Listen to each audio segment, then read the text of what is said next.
There she is in the car, blown up. Here today, a couple days later after doing the compression test, took a couple days to process the results and decide what I'm going to do. But first things first, the motor's got to come out. So that's what I'm here to do. It's this evening. It's somewhere around 9:30. It's been like 110, 115 degrees here in Phoenix, Arizona. So kind of waited for the evening time. The garage is still pretty warm, but it's livable. It's not terrible. Me and Chris are gonna jump on getting this thing as torn out as possible tonight. So stay tuned. Just a little update, guys. Been working on it probably maybe like an hour. Got the intake manifold off of it. Got the engine harness pulled back. Got some of the chassis harness, some of the harness for like the alternator, oil pressure, things like that. Getting all that pulled out of the way.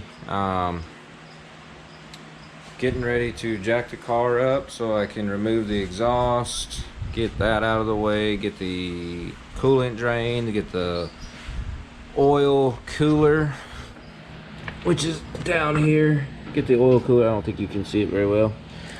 Get the oil cooler lines off, get everything out of the way so that hopefully here in the next, I don't know, maybe hour or so, we can get the engine out of the car and hopefully start looking at it and maybe tearing it apart.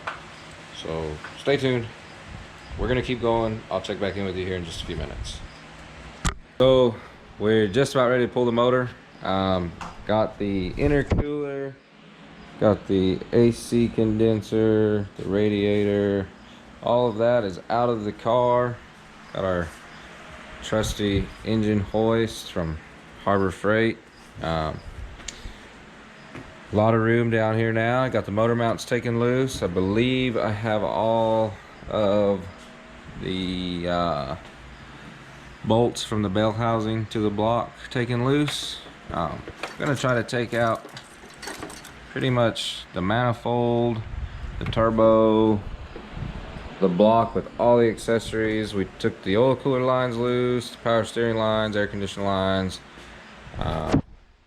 Chances are we probably forgot something somewhere on here. It's your fault. We're gonna try to take it out nice and slow and easy like, and make sure we find what we missed. That way we don't rip it, tear it, break it, any of that. I'm gonna set you guys up on the windshield, give you a good bird's eye view of us pulling this motor out. All right, here we go.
Here we are the next day. Last night, after I told you guys that there was a good possibility we probably forgot to disconnect something, turns out there really was a good possibility that we forgot to disconnect something. For those of you that don't know, I failed to realize the FD has a pull style clutch. What that means is when you push the clutch in, it pulls the throwout bearing and in turn pulls the pressure plate to release pressure from the flywheel. So you have to disengage that before you remove the keg from the transmission. I did not do that. Put the motor kind of in a bind with the transmission. So what I need to do now is set everything back to the way it was before we tried to pull it out. We've shimmied it around and tried to get it out. Just got it in a bind.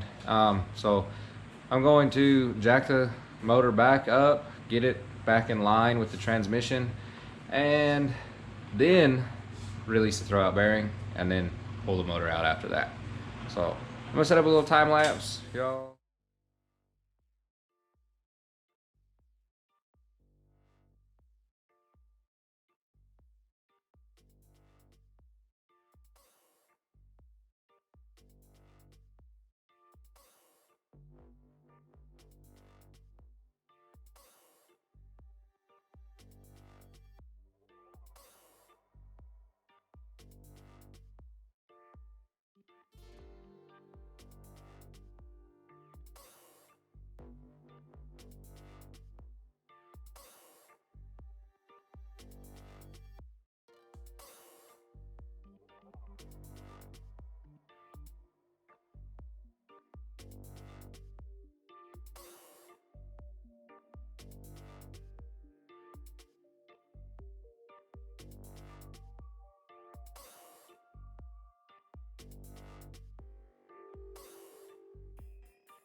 Here's the moment of truth. We'll see if the motor will come out.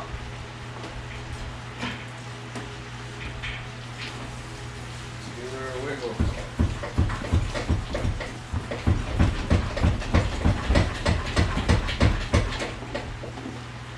Okay.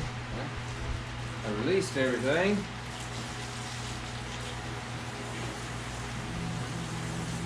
Are we up high enough? Can you come up some more? Should be out of the motor mount, huh? Yeah, right now.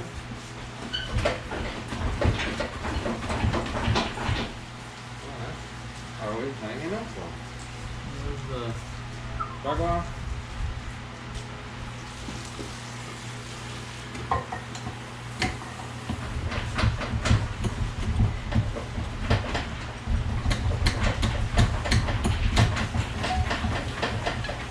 Okay, you got the transmission jacked up?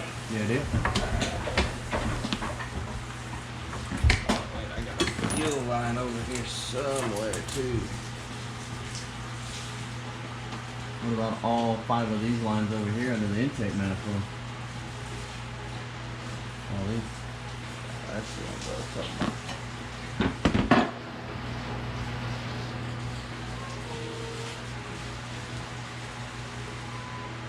But it should still be able to get it to come free. Yeah. Pretty sure those line, but holding it. Let me come down on this just a little bit.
So the engine's out. Wound up having to pull the transmission with it as well. Was able to release the throwout bearing from the outside inspection cover, but for some reason I was not able to separate the keg from the transmission, so it was just easier to take the whole thing out at one. So it's out. We're gonna start inspecting what's wrong with it here pretty quick. Just judging by the last video, if you guys watched it, you should be able to tell that something's pretty hurt in this thing. It's got like zero compression almost in one rotor housing. Hopefully the housings aren't messed up, hopefully the irons aren't messed up, and we can just get a rebuild kit for this thing and get it back on the road. So that's probably it for today. The motor is out. We are going to start tearing into it in the next video. Thank you so much for watching. Don't forget to like, share, subscribe, comment. All of your guys' input is greatly appreciated, and you don't know how much it means to us when you watch these videos.